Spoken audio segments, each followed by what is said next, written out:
नमस्कार, मैं हूं संध्या। उत्तराखंड लाइव में आप सभी का स्वागत। पहले देख लेते हैं हेडलाइंस।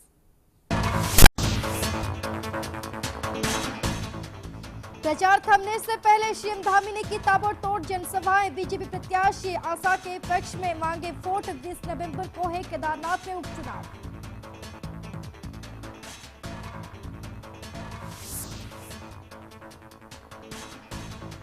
दो 2026 में ही निकाय चुनाव कराएगी धामी। शिरका कैबिनेट मंत्री प्रेमचंद अग्रवाल ने कहा, तैयारियों को दिया जा रहा है अंतिम रूप, बस आरक्षण तय होने का इंतजार।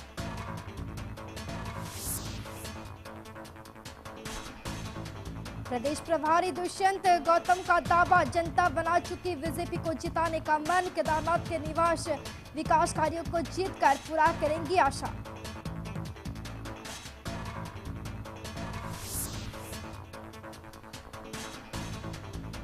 देहरादून में लगेगी बाल भिक्षावृत्ति पर लगाम। डीएम ने दिए भीख मांगने वाले बच्चों को रेस्क्यू कर शेल्टर होम में लाने के निर्देश। 12 होमगार्ड किए गए तैनात।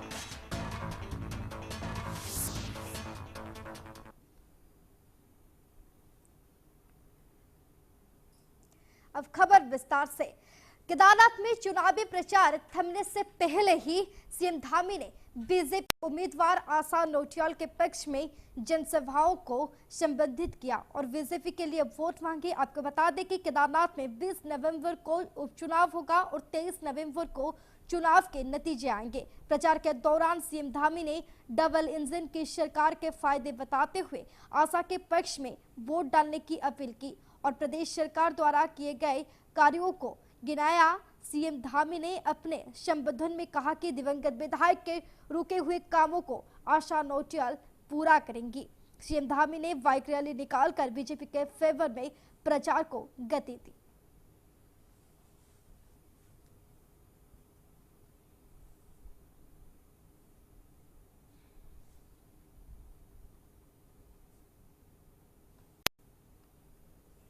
उत्तराखंड के केदारनाथ पर चुनाव प्रचार प्रसार अपने अंतिम दौर में है। राजनीतिक पार्टियों का जनता के बीच में जाना लगातार जारी है। सत्तारूढ़ भाजपा और प्रमुख विपक्षी दल कांग्रेस अपनी अपनी जीत के दावे करते हुए नजर आ रही है। वहीं चुनाव प्रचार प्रसार से लौटे प्रदेश प्रभारी दुष्यंत कुमार गौतम ने भाजपा प्रदेश कार्यालय में मीडिया से बात करते हुए कहा कि केदारनाथ उपचुनाव में भारतीय जनता पार्टी की प्रचंड बहुमत से जीत होगी। केदारनाथ की जनता ने भाजपा के पक्ष में मतदान करने का मन बना लिया है और जो सपना दिवंगत विधायक शैला रानी रावत ने केदारनाथ के लिए देखा था, उन सपनों को भाजपा प्रत्याशी आशा नोटियाल पूरा करने का काम करेगी।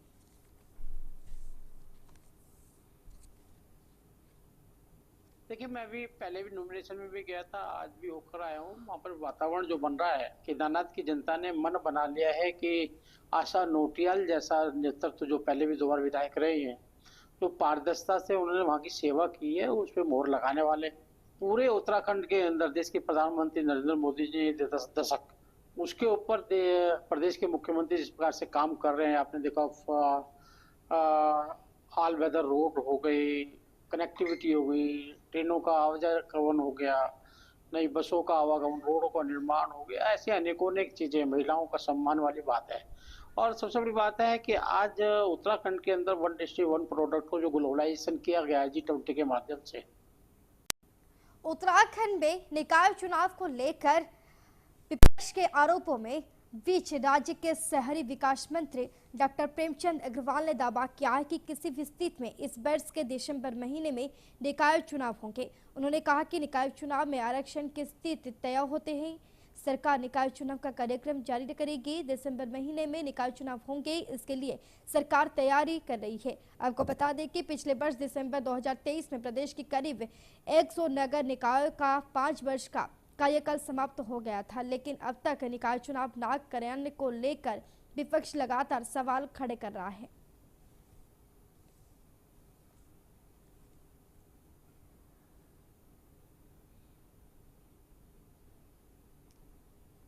उससे पहले सिर्फ एक स्टेप पीछे हम लोग, वो है आरक्षण। आरक्षण का निर्धारण जैसी होगा और उसके तुरंत बाद हम कार्यक्रम जारी करेंगे और कार्यक्रम जारी होते ही चुनाव कराएंगे। तो मुझे लगता है कि जैसा मैं पहले भी कहा था, मैं दोहरा देता हूं कि दिसंबर में किसी भी तरह से हम चुनाव कराने के लिए हमारी मंशा भी है, सरकार भी चाहती है, हम सब लोग इच्छुक हैं और सारी परिस्थितियां अनुकूल रही तो हम दिसंबर में चुनाव। देहरादून डीएम के शहर में बाल भिक्षावृत्ति से मुक्त करने की कवायद परवान चढ़ते दिख रही है। इस परिप्रेक्ष्य में जिलाधिकारी शविन बंसल की अध्यक्षता भिक्षावृत्ति उन्मूलन को लेकर महत्वपूर्ण बैठक आयोजित की गई। मुख्य भिक्षा अधिकारी एवं जिला प्रबंधन अधिकारी द्वारा विगत सप्ताह से भिक्षावृत्ति से रेस्क्यू किए जाने वाले बच्चों हेतु तैयार किए गए माइक्रो प्लान को जिलाधिकारी ने अनुमोदन दे दिया है। इस दौरान रेस्क्यू किए जाने वाले बच्चों को इंटेंसिव केयर शेल्टर में उचित माहौल उपलब्ध कराने हेतु 3 सामाजिक संगठनों आश्रा, सरफिना, समर्पण से जिला प्रशासन का एमओयू हस्ताक्षर कर आपस में अंतरित हो गया है। जिला अधिकारी ने कार्यभार ग्रहण करने के उपरांत ही जिला बाल कल्याण और संरक्षण समिति एवं बाल कल्याण समिति चाइल्ड हेल्पलाइन बैठक लेते हुए स्पष्ट निर्देश दिए कि उनके जनपद में कोई भी बच्चा भिक्षावृत्ति करने ना दिखे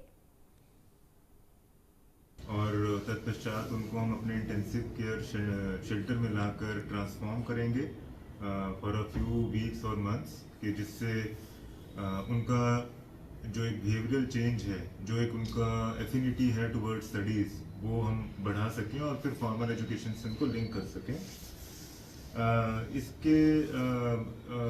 इसके बाबत जो साधुराम कॉलेज है उसका टेंडर हो चुका है और उसका कार्य अगले सप्ताह से शुरू होने वाला है। तो प्रथम चरण में 3 कक्ष हम बच्चों के लिए तैयार कर रहे हैं। उसके बाद एक बड़ा हॉल जो मल्टी एक्टिविटी हॉल होगा, वहाँ पे स्पोर्ट्स और रिक्रिएशनल एक्टिविटीज और एक्टिविटी बेस्ड लर्निंग। पूरे देश में अल्मोड़ा से भी पशुओं के 21वीं गणना की प्रक्रिया शुरू हो चुकी है। इस गणना के लिए जिले में 7 टीमें गठित की गई है, जिनका नेतृत्व 15 सुपरवाइजर करेंगे। फरवरी 2025 तक चलने वाली इस गणना में सरकारी कर्मचारी घर घर जाकर पशुओं की संख्या का आकलन करेंगे। मुख्य पशु चिकित्सा अधिकारी योगेश अग्रवाल के अनुसार इस गणना के माध्यम से पशुपालकों के लिए सरकारी योजनाओं और स्वरोजगार योजनाओं को प्रभावी ढंग से लागू किया जा सकेगा। उन्होंने बताया कि गणना के आंकड़ों का उपयोग पशुओं के रखरखाव और देखभाल से संबंधित योजनाओं के निर्माण और सुधार में किया जाएगा, जिससे ग्रामीण क्षेत्र में पशुपालन को बढ़ावा मिलेगा। हमारी पिछली गणना जो थी 2019 में 20वीं पशुगणना हुई थी। चूंकि ये 5 वर्ष पूरे हो चुके हैं, आज 2024 में हमारी ये 21वीं पशुगणना चालू हुई है, जो कि फरवरी 2025 तक नियत रहेगी। इस पशुगणना में हमारे समस्त पालतू पशुओं की गणना की जाएगी, जो कि आवारा पशुओं की भी होगी और साथ में हमारे जो पालतू पशु हैं उनकी भी गणना होगी।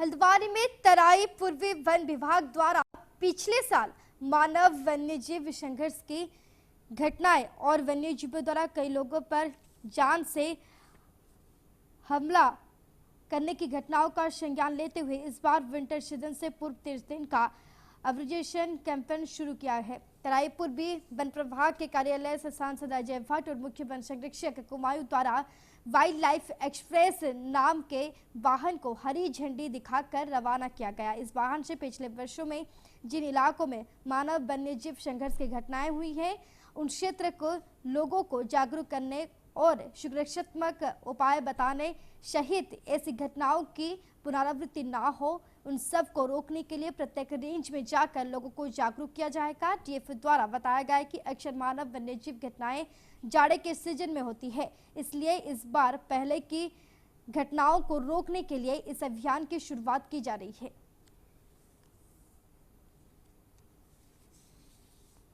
उसमें बढ़ोतरी हुई है, इजाफा हुआ है, क्योंकि हम वन्य जीव संरक्षण के लिए पूरे देश में और दुनिया के साथ कटिबद्ध हैं। ये हमारे लिए उपयोगी भी हैं। संख्या बढ़ने के साथ साथ कहीं कहीं फिर मानव और वन्य जीवों में संघर्ष होना लाजमी है। ये कैसे इसको मिनिमाइज किया जाए, कम किया जाए और संघर्ष के प्रति जागरूक किया जाए। जैसे हाथी कॉरिडोर है, हाथी आ रहा है, अब हमने उसका रास्ता बंद कर दिया।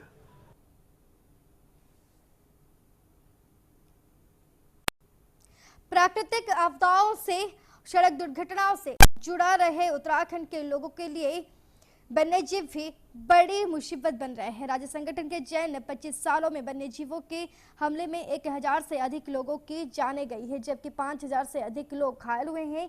हालिया 3 साल के आंकड़ों को देखा जाए तो भूस्खलन, बारिश से जहां 400 लोगों की जान ले ली है, वहीं उत्तराखंड में 194 लोग वन्यजीवों के हमले में मारे गए, जबकि 641 लोग बाघ, हाथी, भालू, गुलदार के हमले में बुरी तरह जख्मी हो गए हैं। वन विभाग के अधिकारी मानव वन्यजीव संघर्ष कम करने की बात तो कर रहे हैं, लेकिन धरातल पर कहानी कुछ और है और कुछ और बयां कर रही है। जीव संघर्ष कम करने के लिए कालागढ़ टाइगर रिजर्व में हम जो उत्तरी सीमा पर हमारे गांव हैं, जो उत्तरी सीमा पर गांवों में जो बसे हुए लोग हैं, उनमें हमने ईडीसी गठित कर रखी है ताकि उनको धनराशि हम आवंटित करते हैं, जिससे वो स्वयं मिल करके अपनी आवश्यकता के अनुसार झाड़ियां साफ करते हैं और पशुओं को अपने ही खेत में, अपने ही घर में स्टॉल। जिस प्रकार से इंसानों पे हमला करते हैं, ये कोई बात आज की तो है नहीं, लगातार ये हमले हो रहे हैं। और पलायन, अगर पलायन की बात की जाए तो एक बहुत बड़ा कारण ये भी है, अब पहाड़ों में किसी प्रकार से लोग कुछ खेती करते हैं या कुछ जो भी फसल उगाते हैं, उसमें वहाँ कहीं देखोगे आप, कहीं बंदर है, कहीं भालू है, कहीं हाथी है और कहीं सुअर है, कहीं बाघ का आतंक है। बाघ लोगों को नहीं छोड़ रहा है। आप देख ही रहे हैं कि अभी ये वाले रामली पुलिंदा वाली रोड पर अभी कुछ दिनों पहले आपने देखा एक पुलिसकर्मी को वहाँ पर मार दिया था। और आए दिन उधम सिंह नगर के जनपद रुद्रपुर कोतवाली पुलिस ने फर्जी तरह से इंश्योरेंस कंपनी से क्लेम लेने के मामले में 3 इंश्योरेंस कंपनी में सर्वे करने वाले कर्मचारियों को गिरफ्तार कर लिया है। जिले के एसपी मणिकांत मिश्रा ने द्वारा पुलिस कार्यालय में खुलासा करते हुए बताया गया कि वर्ष 2023 में कोतवाली में मुकदमा दर्ज किया गया था, जिसमें United India insurance company limited से फर्जी तरह से 3 करोड़ 53 लाख की रुपए का फर्जी क्लेम लेने के मामले में मुकदमा दर्ज किया गया था। पुलिस ने इस मामले में वरिष्ठ शाखा प्रबंधक अश्विनी सक्सेना और उप शाखा प्रबंधक हेमंत जगपंगी को पहले ही गिरफ्तार कर जेल भेजा गया है। इस मामले में फरार चल रहे थे 3 आरोपी दिनेश कुमार कोटियार, सुमित गुप्ता, प्रसून कुमार दीक्षित को गिरफ्तार किया है। ये बताया गया कि बैंक के कुछ कर्मचारियों और उनके सर्वेयर के द्वारा मिलकर फर्जी क्लेम किए गए, जिसमें वाहनों के डैमेज होने के फर्जी क्लेम थे और बहुत मोटी धनराशि, लगभग 3.5 करोड़ रुपए की धनराशि गलत तरीके से निकालकर अलग अलग खातों में दी गई, जिस पर अपराध पंजीकृत किया गया और उसकी विवेचना चल रही थी। इसमें आज 3 लोगों को न्यायालय के समक्ष प्रस्तुत किया जा रहा है, जिसमें दिनेश, सुमित और प्रसून 3 लोग गिरफ्तार किए गए हैं। उत्तराखंड गौ सेवा आयोग के अध्यक्ष पंडित राजेंद्र अंधवाल ने गौ माता को सड़कों पर नहीं छोड़ने की पूरे प्रदेश की जनता से अपील की है। कोटद्वार में मीडिया को जारी अपने एक बयान में राजेंद्र अंधवाल ने कहा कि जिस प्रकार हिमालय और गंगा हमारी संस्कृति की पहचान है, उसी प्रकार गाय माता भी हमारी संस्कृति का हिस्सा है। लिहाजा गौ माता को सड़कों पर छोड़कर पाप का भागीदार ना बने। नगाधिराज हिमालय का हम पर बरदस्त है, माँ गंगा की कृपा है। तो मैं इस अवसर पर ये भी चाहूँगा कि गौ माता को जो इस समय सड़क पर है, उसका पर भी लोग ध्यान दें। यदि गाय भारत की संस्कृति की धुरी है, इसलिए ये जो सड़कों पर निराश्रित छोड़ रहे हैं, उनसे अपेक्षा है, अपील है कि ऐसा न करें। जनपद पौड़ी में सड़क हादसे को रोकने के लिए पुलिस लगातार जगह जगह चेकिंग अभियान चला रही है। एडिशनल एसपी जय वलोरी ने जानकारी देते हुए बताया कि जनपद पौड़ी में पिछले कुछ समय से अभियान चलाया जा रहा है, जिसमें ओवर स्पीड, शराब पीकर गाड़ी चलाने, ओवरलोडिंग वाले वाहनों को सीज किया जा रहा है और ड्राइवर का लाइसेंस 3 महीने के लिए प्रतिबंधित किया जा रहा है। लगभग पिछले 1.5 महीने से वरिष्ठ पुलिस अधीक्षक महोदय के भी निर्देश हुए थे लगातार, क्योंकि शादियों के टाइम पर और ये जो त्यौहार के टाइम पर है, इसमें एक्सीडेंट के काफ़ी चांसेस रहते हैं, तो लगातार ड्रंकन एंड ड्राइव पे हमारे यहाँ से चालान किए जा रहे हैं। प्रतिदिन का डेटा कलेक्ट होता है और इस बार काफ़ी चालान इसमें हुए हैं।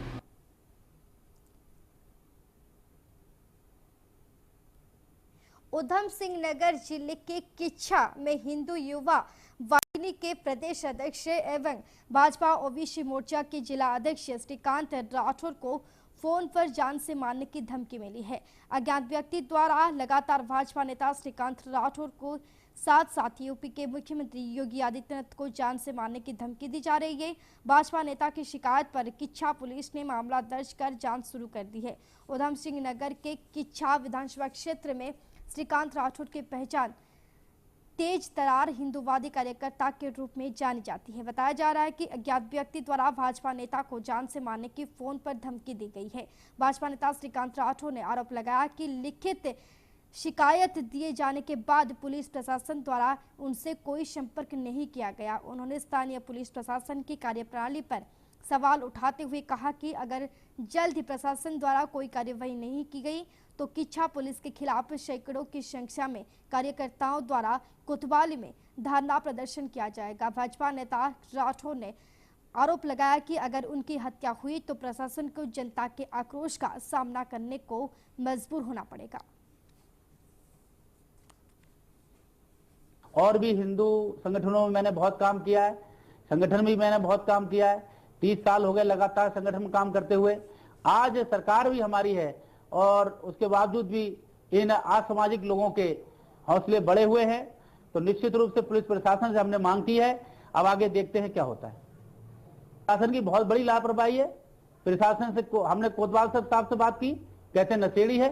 अभी नशेड़ी आपने अभी बुलाया नहीं, उसे अभी थाने में नहीं गिरफ्तार नहीं कर पाए, तो नशेड़ी किस बात का है? वो कैसे प्रूफ हो गया उसका नशेड़ी है? वो क्लीन चिट दे दी है पुलिस। हाँ, हमसे कहते नशेड़ी लगता है हमें, तो नशेड़ी लगता है क्यों? नशेड़ी है किस बात का नशेड़ी लगता है? हमें दिखाएं, एक बार मीडिया को दिखाएं, पूरे जग जाहिर तो हो नशेड़ी है वाकई में, उसके बाद तो हमें संतुष्टि मिलेगी ना। रुद्रपुर कोतवाली पुलिस ने हनी ट्रैप के मामले में आरोपी महिला सहित उनके साथी को गिरफ्तार किया है। जानकारी के अनुसार पुलिस ने काशीपुर निवासी सतनाम सिंह पुत्र कश्मीर के तहरीर के आधार पर हनी ट्रैप का मुकदमा दर्ज किया था, जिसमें काशीपुर निवासी सतनाम सिंह ने बताया था कि वो रिटायर्ड शिक्षक है। वो किसी काम से रुद्रपुर आए और उसने महिलाओं को फोन किया तो महिला उसको चाय पिलाने के बहाने अपने घर ले गई थी। आरोप है कि इस दौरान महिला ने अपने कपड़े उतारे और चाकू की नोक पर उसके भी कपड़े उतार कर उसकी वीडियो क्लिपिंग बनवाई थी। इस दौरान महिला के 3 अन्य साथी भी मौके पर पहुंच गए थे और सतनाम सिंह के साथ जमकर मारपीट की थी। उनसे 3,65,000 रुपए की नकदी भी ठग ली थी। पुलिस ने तत्काल मुकदमा दर्ज कर आरोपियों की तलाश शुरू कर दी थी। अब पुलिस ने महिला गौरी वर्मा उर्फ दमयंती वर्मा निवासी पंत कॉलोनी किच्छा और उसके साथी अजय गुप्ता पुत्र घनश्याम गुप्ता निवासी डमपुरा वार्ड नंबर 21 रुद्रपुर को गिरफ्तार किया है। पुलिस ने दोनों आरोपियों को न्यायालय में पेश किया, जहां से आगे की कार्रवाई की गई है।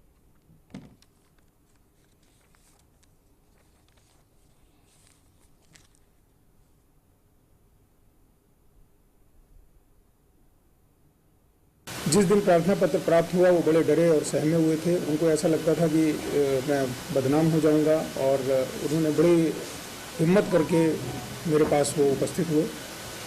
मैंने इस प्रार्थना पत्र को जीतो कंबोज, जो हमारे इंस्पेक्टर हैं एंटी ह्यूमन ट्रैफिकिंग में, उनको दिया और बड़ी गोपनीयता से जीतो कंबोज के द्वारा इसमें जांच की गई। जांच के उपरांत ये पाया गया कि जो तथ्य प्रार्थना पत्र में दिए गए हैं वो सही हैं। उस पर अपराध पंजीकृत हुआ और उसमें आज 2 लोगों को गिरफ्तार किया गया है, जो महिला जिन्होंने सतनाम सिंह को फंसाया और गलत फोटो और वीडियो बनाई और उसको मीडिया में या सोशल मीडिया में अपलोड करने की धमकी के नाम पर पैसे लिए।